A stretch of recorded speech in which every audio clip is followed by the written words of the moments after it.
프리엠스라고 현대건설기계 그리고 현대 두산인프라코아와 같은 건설기계 업체의 전기 부품을 주로 납품하는 회사인 프리엠스에 대해서 2021년도 경영실적을 스루풋 회계로 분석을 하고 2022년도를 예측해 보는 것으로 진행을 하겠습니다.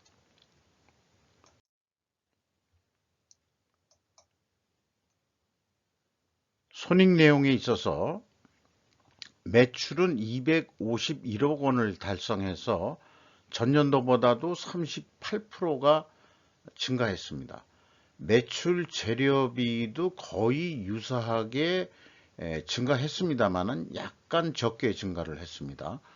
그래서 스루풋은 38.8%가 증가한 것으로 나타납니다. 스루풋율은 41.7%로서 전년보다 0.3% 상승했습니다. 운영 비용은 21%가 증가를 했습니다. 그 다음에 그 결과 TOE 생산성은 1.04로서 전년도 0.91 영업 손실에서 흑자로 전환이 됐습니다. 영업이익은 4억 5천 원으로서 원가회계 영업이익보다는 1억 8,900만 원이 적은 수치입니다. 이것은 그 원인이 가공비 배부 재고 자산이 증가했기 때문입니다. 재고 자산 내역을 보면은요, 가공비 배부 재고 자산 WCAI가 6억 9,500만 원 증가한 것이 원가회계 영업이익보다 적게 이익이 난 원인이 되겠습니다. 비용의 성격적 분류 내용에 와서 비용의 성격적 분류 합계액은 매출 원가와 판매 관리비의 합입니다. 이것을 매출원가 재료비하고 그 다음에 운영비용으로 크게 디커플링을 해서 스루풋 분석을 하고 있습니다. 매출원가 재료비는 38.2%가 증가를 했고요. 그 다음에 운영비용은 21%가 증가를 했습니다.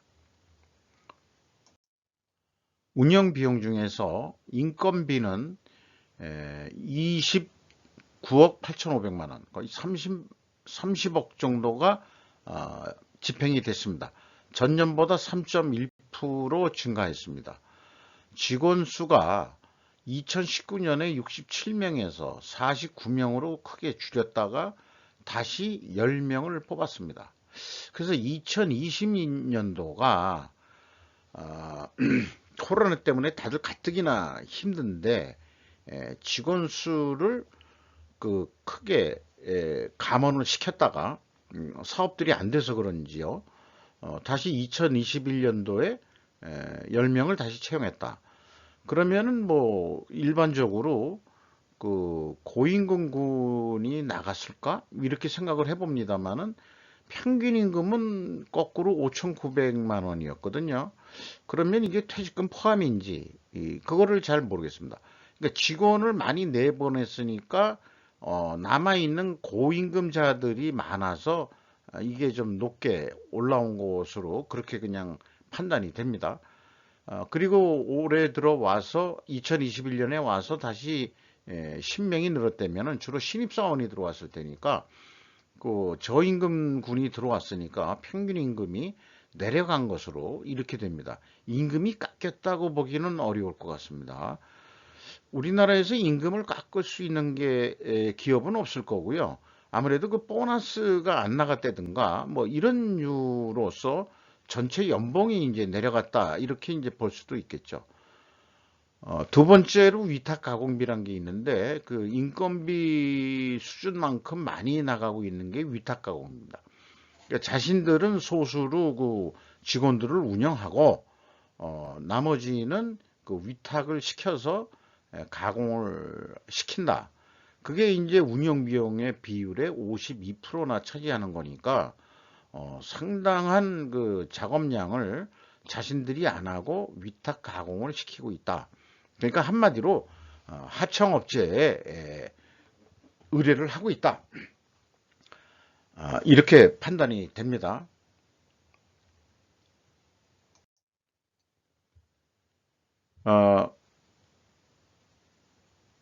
가공 비율이 27%, 28% 해서 32%에서 계속 이렇게 떨어졌는데요. 그 상대적으로 재료 비율이 계속 상승한다. 이런 얘기가 되겠습니다. 여기도 그 전기 부품이다 보니까 아무래도 그 구리라든지 전기선 이런 것들이 가격이 오르니까 아마 이것도 그 재료 비율들이 이 상승하는 바람에 상대적으로 가공 비율은 이렇게 내려가고 있다. 이렇게 판단이 됩니다.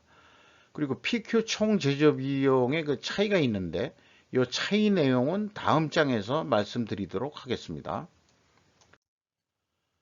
1번은 그 제가 기준으로 가지고 있는 그 WCA 가공비 배부 제거 자산의 증가액이고요. B성분은 그 회사가 제시하는 그 변동액입니다.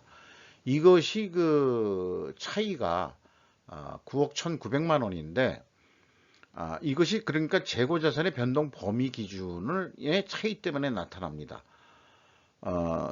제가 그 표준으로 가져가고 있는 것은 국내 기업 중에서도 대부분 그 모델 기업들이 매출원가 계산할 때 그 적용하는 재고자산은 가공비 배부 재고자산입니다. 나머지 원재료 이런 것들은 다 빼거든요. 미착품도 들어가기 때문에 그런 것까지 매출원가에 들어간다는 것은 그 불합리하다 이렇게 보고 있는데 그냥 편의상 일반 회사들은 그냥 전체 재고 자산을 가지고 매출원가를 산출하는 그런 경향이 있는 기업들이 꽤 많이 있어요. 이거는 좀 개선해야 되지 않을까 그렇게 생각하고 있습니다만 어쨌든 동일한 기준을 가지고 계속성의 원칙으로 지켜진다면 뭐 그건 잘못된 게 아닙니다. 그래서 2단계의 그 일치가 됩니다. 그 다음에 3단계 현금 흐름표 기준 전체 재고 자산의 증가액도 일치를 합니다. 이거를 이제 현금식으로 읽으면은 현금이 17억 원이 나갔는데 재고 자산이 17억 원이 증가해야 되는데 16원 뿐이 증가를 안 했다. 그러면 1억 원이라는 돈이 어디로 갔니? 이렇게 물으면은 그게 평가 손실이요. 라고 이제 그 얘기가 나오는 거죠. 난 이 재고 자산에 왜 평가 손실을 하고 맨날 환입을 잡는지 이거 가지고 솔직히 장난할 수도 있는 거 아니냐 저는 이렇게 보는데 장원 이 기업은 그것까지 그 적용을 해서 검증을 하면은 또한 일치합니다. 그래서 1단계, 2단계, 3단계 이렇게 그 확인을 하면은 재고자산 매출원가 회계는 일단 투명하다 이렇게 볼 수 있겠습니다. 경영평가지표로 와서요. 그 재고 회전율이 떨어졌습니다. 그리고 TOE 생산성은 거꾸로 상승했습니다. 이런 경우에 이렇게 그 전년도하고 반대 현상인 경우 역방향인 경우에는 분석 경험상 분식회계 개연성 가정을 세워왔습니다. 그런데 지금까지 2단계, 3단계 거치면서 투명하다고 일단 판단을 했잖아요. 그런데 이제 마지막 그 다른 측면에서 접근한 거로는 이게 또 그 분식계획의 개연성이 있다.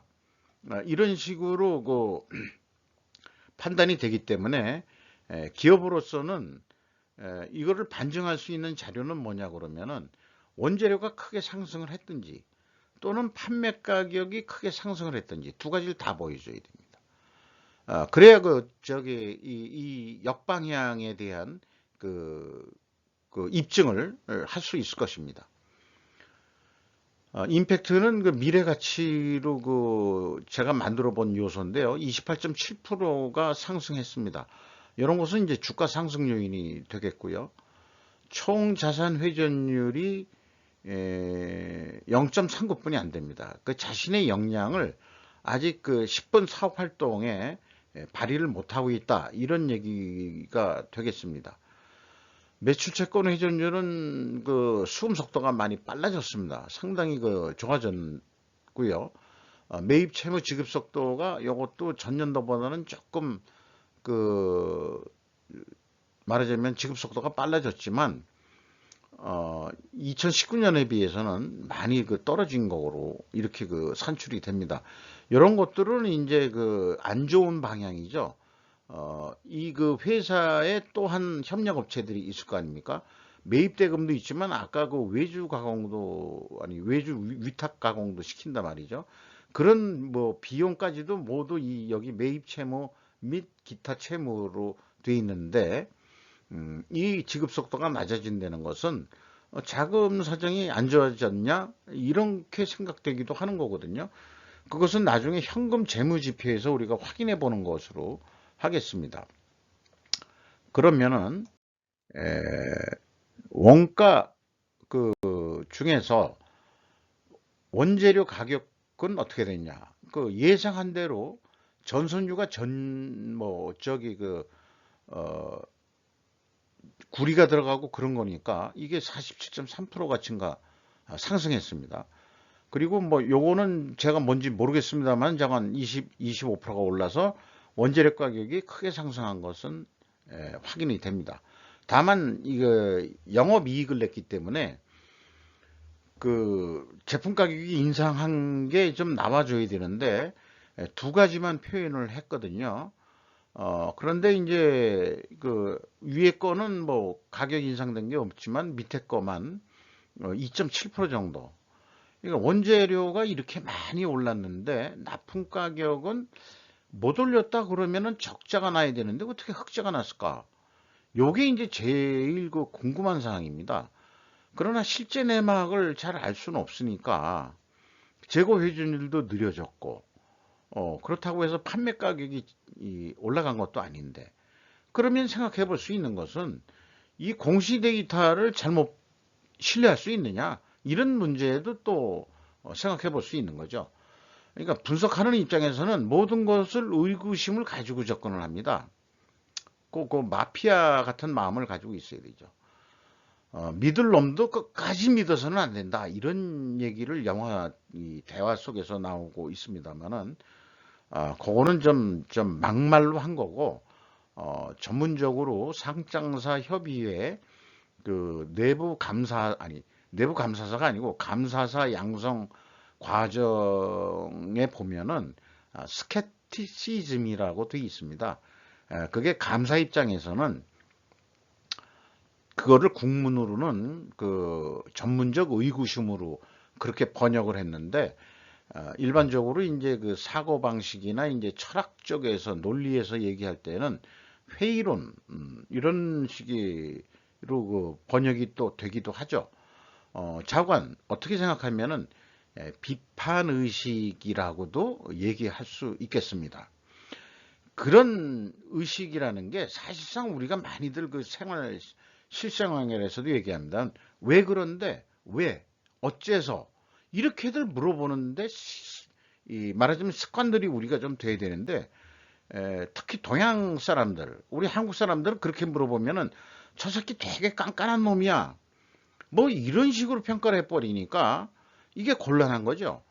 이게 뭔가 일이란 것은 원인과 결과가 있는 거고 그렇기 때문에 그 원인을 찾기 위해서는 why 물어봐야 되는 거거든요. 왜 이게 우리가 사고방식의 습관이 돼야 되는데 우리가 그 습관이 안 된 게 문제입니다. 그래서 저는 이게 회계가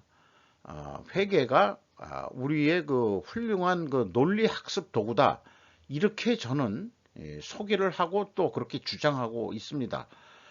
수치로 나오는 거기 때문에 어떤 인문학적인 접근보다도 수치로서로 접근한 거기 때문에 오히려 학생들한테 성인이 돼가는 학생들한테 초등학교에서부터 아니면 초등학교가 너무 이르다 그러면은 중학교에서부터 교양 과목으로 이거 회계는 가르쳐야 된다라고 주장하는 게 이제 제 주장입니다.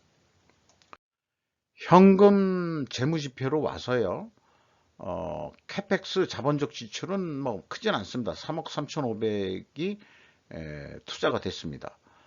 종속기업 뭐 거의 그 뭐 없는 거랑 마찬가지고요. EAT 새우 현금 순이익은 15억 원으로서 순이익률로 산출하면 2.6%, 전년보다 무려 7.7%가 하락을 했습니다. 이런 것은 그 주가 하락 요인으로 작용한다고 할 수 있겠습니다.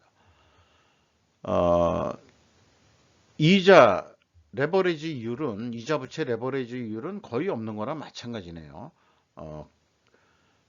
이런 경우에 그 2020년도에 지급이자가 이렇게 계산되는 것은 뭔지 모르겠습니다만은 중간에 그냥 급히 빌렸다가 다시 그냥 갚았다. 고금리로 뭐 그렇게 해서 이제 산출 되는 것으로 볼 수 있겠습니다.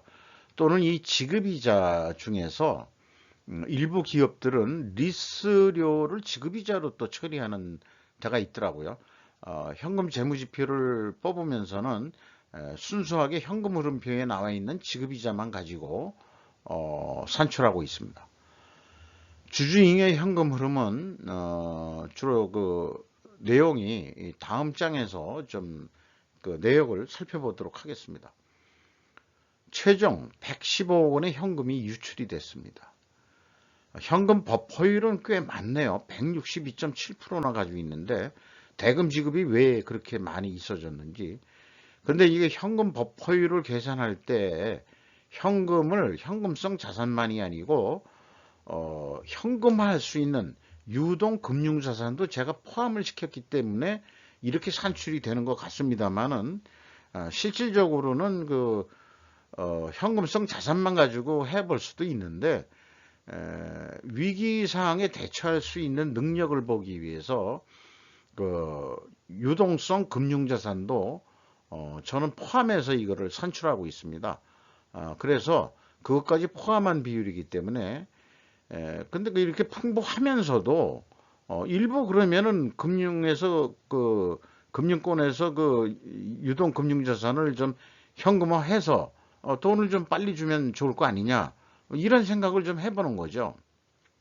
협력업체라고 다 맨날 을이라고 해서 갑의 입장에서 갑질할 게 아니고 을한테 잘해주면 가격도 싸진다는 걸 몰라요 사람들이. 그렇게 이런 것도 안 해주면서 돈도 늦게 주면서 가격 깎으라 그러면은 그건 착취라고 얘기를 해야죠. 착취. 저는 그렇게 생각합니다. 이익잉여금률은 348.1%로 요게 전년보다 상승했고요. 납입자본 성장률은 6.3배로 성장을 했습니다. 이익잉여금 아니 주주잉여 현금 흐름의 내역은 이 배당금은 얼마 안 되고요.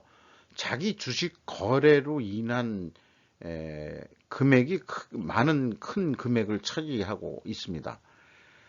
그 다음에 이 갭이 하나 있는데 일부 기타 포괄 손익 미반영 분인 이익잉여금에서 뺀 금액이 있어가지고 자본 변동표하고의 차이가 좀 있습니다. 요것은 자본 변동표하고 그 다음에 현금 지표에서 산출하는 그 갭을 얘기하는 건데 자본 변동표에 요게 명확하게 나타나도록 표시해야 되는데 현재 자본 변동표에서는 그게 표기하기는 게 이익잉여금 쪽에 그 표시가 숨겨져 있습니다. 이런 것도 찾아내서 차이가 왜 나는지를 살펴봤습니다. 이렇게 분석을 한 다음에 내년이 아니고 2022년도 계획이 어떻게 될 거냐 이것을 좀 보게 되는데요.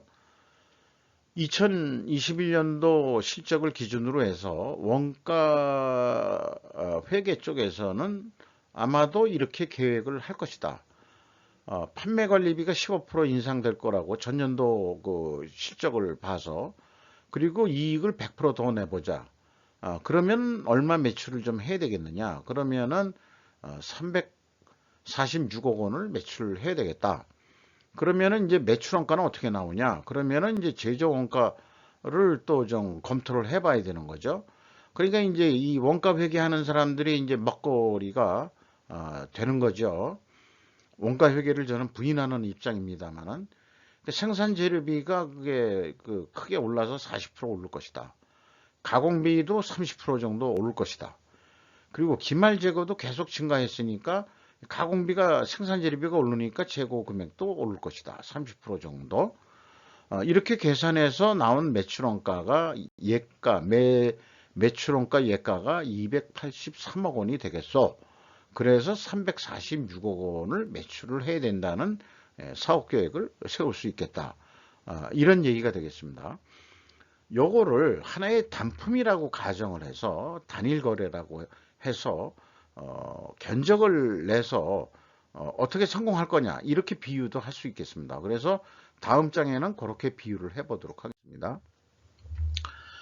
전년도에 그 부품을 26,683원에 견적을 냈었는데 올해는 그 36,000원으로 견적을 내야 되겠다.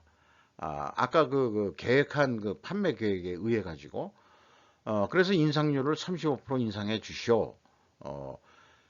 생산 재료비가 40%나 원재료가 40%에 올랐는데 35% 정도는 올려줘야 되겠어.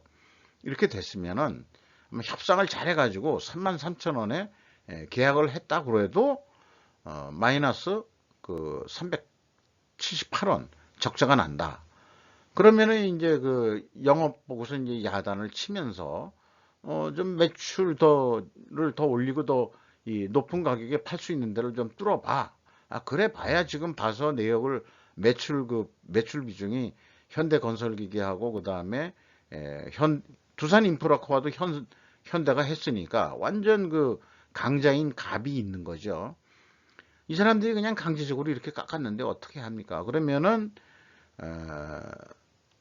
작은 매출 어떻게 해요? 그 주인으로서는 좀 이익을 더 좀 내주냐 적자 보자고 우리가 사업하는 건 아니지 않냐. 중간에 협상을 하든지 뭐 등등. 그래서 그 5%를 더 어디 뭐 신규 거래처나 수출하는 데를 좀 찾아보자 해가지고 5%만 더 올려보면은 그때의 매출원가는 뭐 이렇게 나오고 판관비도 이렇게 올라갈 겁니다. 이렇게 매출원가를 그 예상을 하는 거죠. 그러면은 한 1,900원 정도 이익을 낼 수 있겠어. 이 납품권에 대해서.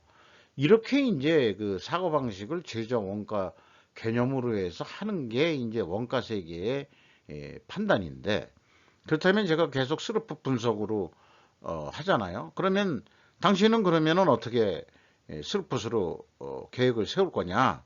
이렇게 질문을 받았다고 합시다. 거기까지는 이제 한 2, 3개월 전까지는 안 해. 분석만 하기 바빴죠. 그것만 해도 충격이었으니까. 근데 이제 여기까지 이제 더 해보는 거죠. 그래서 그 우리는 제조원가 모르겠다. 영업하는 사람이 무슨 제조원가 아니야. 근데 매출 재료비 오르는 거는 안다. 옆에 이제 우리가 이제 구매 부서도 같이 본사에 있으니까 이게 원재료 가격이 이제 다 그 실적들이 있으니까 그거 보면은 40% 올랐어. 그거 반영을 못했어 제품 가격에. 그러면 그거 올리자. 그래서 단순 무식하게 매출액 40% 올려야 됩니다. 그러니까 25,000원에 판매되는 것을 35,000원에 판매를 해야 됩니다. 이렇게 이제 그 주장을 한다고 합시다. 영업 책임자가. 그러면은 이제 또 무식한 놈이라고 야단을 맞을 것 같아요. 그러나 진짜 주인은 너그 도전적인 사고방식이 좋다. 이렇게 아마 그 일론 머스크 같은 사람은 뭐 분명히 그렇게 생각할 거예요. 저 같아도 그냥 받아줄 거예요. 저 같아도. 줬어. 원재료 오르는 만큼만 우리가 매출액을 올립시다. 그러니까 35,000원에 팔아봅시다. 35,000원에. 그러면은 되지 않겠어? 뭐 이렇게 얘기할 수 있는 거죠. 그런데 이제 깐깐한 그 월급쟁이 사장한테 이걸 올렸다. 그러면은 당신이 이래가지고 영업할 수 있겠어? 당신 머리 가지고? 뭐 이런 얘기 들을 거예요. 그럼 현실적으로 좀 뭐 머리를 돌려야 될 거 아니에요. 그러면은 얼마를 제시해야 되냐? 그러면 이 재료비 인상률에서 가공 비율을 빼는 겁니다. 그러면은 그 매출 재료 비율이 나오는 거 아니에요. 그래서 그것만 인상하는 거로 하겠습니다. 그러면 29.1%만. 그러면은 32,370원이면은 아마 현대건설기계나 두산 인프라 코어에서 납품 가격을 받아줄 것 같소. 이렇게 얘기 되겠죠. 그런데 이렇게 견적을 냈다가는 이건 말이 안 되는 거죠. 말이 안 돼요. 그래도 깎으려고 그럴 텐데. 그러면은 진짜 그 현대건설기계나 이런 입장의 구매자가 이런 내용을 안 되면 자 견적을 다 이걸 후카시한 거 아닙니다. 후카시라 죄송합니다. 일본 말로 해서 이 부풀린 가격이 아니다 이 말이죠. 매출 재료비 40% 오르는 거 맞고 이거 객관적으로 증명이 되고 원재료 가격 오르는 거 아니까 자기들도 알 테니까 가공비도 오르고 그다음에 판매 관리비도 오르고 그리고 이익도 좀 내줘야 되겠고 그래서 견적을 그러면은 우리가 33,700원의 견적을 냅시다. 그렇게 해서 이게 진짜 우리가 그 깨끗하고 부풀린 가격 아니요. 그래서 33,000원에 계약을 할 수 있겠다. 이렇게 얘기가 될 수 있겠습니다. 그래서 계약 후에 그래도 돈을 더 벌어보자. 그러면은 어떻게 되느냐? 그러니까 40%, 매출액도 40%, 그리고 회전율을 조금 10회전만 해보자. 그러면은 37,562원짜리 매출액이 될 수 있을 것이다. 그럴 경우에 이익은 37,000원이 되겠다. 아니 3,764원의 돈을 벌 수 있겠다. 이런 얘기가 되겠습니다. 그리고 또 다른 방식은 최저원가 그런 거 따지지 말고 손익분기점이란 게 사실은 그 스르프적 사고방식에서 나온 거거든요. 그게 경제학자들도 많이 따져가지고 이론서가 나와 있지만 이 손익분기점이란 건 지수로 나오는 거지만 제가 가서 계산하는 거는 그냥 금액이 나오게 돼 있거든요. 그래서 운영비용하고 판매관리 비율 그 두 개 합쳐서 오르는 비율을 따지고 이 그래 100% 450원 먹자고 우리 장사하는 거 아니잖아. 그래도 900원은 먹게 해줘야지. 뭐 요렇게 좀 해가지고 스르픈율로 나누는 거예요. 그러면은 매출액은 아니 37,000원은 받아야 돼. 그러니까 결국은 계약하는 이유로도 37,000원이 돼야 된다는 얘기예요. 그래야 그 다음에 먹고 살만한 거지. 그런 거 아니냐 이거예요. 그러니까 그 33,000원에 계약을 해주는 값이 잘못된 거죠. 아까 원가 회계로 견적을 냈는데 33,000원으로 뭐 냅다 그 깎아버리면은 그래서 윈윈을 한다는 게 예를 들어서 그 윤 당선인한테 그 중소기업 협회장이라는 사람이 누군지는 모르겠습니다만은 포스코가 그 너무 그 가격을 올려서 철광석 가격 뭐 그다음에 무슨 뭐 코코스 뭐 이렇게 그 하는 그 가격 뭐 올랐다고 그 가격을 급격히 올려서 우리 중소기업이 죽을 지경이요. 그것을 비판적으로 얘기하면은 그 원재료 가격 상승을 판매 가격에 전가한다. 이 전가한다는 말이 제가 듣기 아주 거북합니다. 어떤 유명 유튜버가 한 말인데 독과점 기업은 당연히 전가할 수 있는 거죠. 그러자고 독과점에서 시장 지배자가 되고자 하는 건데 그러고도 세계적인 경쟁하고는 싸워야 되는 거거든요. 국내 독점이라 그래도. 왜냐면 그 중국이라는 강력한 이 경쟁자가 있고 철강만 하더라도 때문에 본인들이 그렇게 된다 그러면은 중소기업도 그만큼 올려줘야죠. 그래야 윈윈하는 거죠. 네. 이런 그 기업 풍토 내지는 경제 풍토가 돼야 그런 인프라가 되고 그래서 그런 물가가 다 오르면은 그럼 어떻게 하자는 얘기냐? 그게 시장 가격에 의해서 결정될 거다 이거예요. 한마디로 속되게 얘기하면 망할 놈 망하고 흥할 놈은 흥한다. 그게 시장 논리지. 망할 놈을 안 망하게 하려고 붙들고 늘어지는 그런 정부의 정책이 문제인 거죠. 대우조선 해양 같은데 정작 망하게 했어야 된다 이게요. 그 대우조선 분식회계로 해서 그렇게 망한 기업을 그 정부 돈으로 대줘서 그 지금 돌아가고 있는데, 물론 산업은행이 그거지만은 그게 다른 말로 하면 다 국민의 세금으로 그 살려주고 있는 건데, 그걸 모르고 그냥 조선업에서 일하는 그런 사람들은 툭 하면 월급 올려달라고 농성하고, 뭐 그런 거를 저는 좀 이해하기가 조금 어려운 그런 입장입니다. 뭐 이런 그 부품업체 얘기하면서 대우조선 해양까지 괜히 곁다리 들여서 얘기했는데, 이상 마치도록 하겠습니다.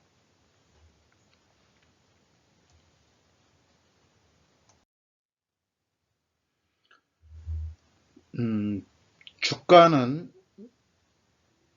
참고하시기 바랍니다.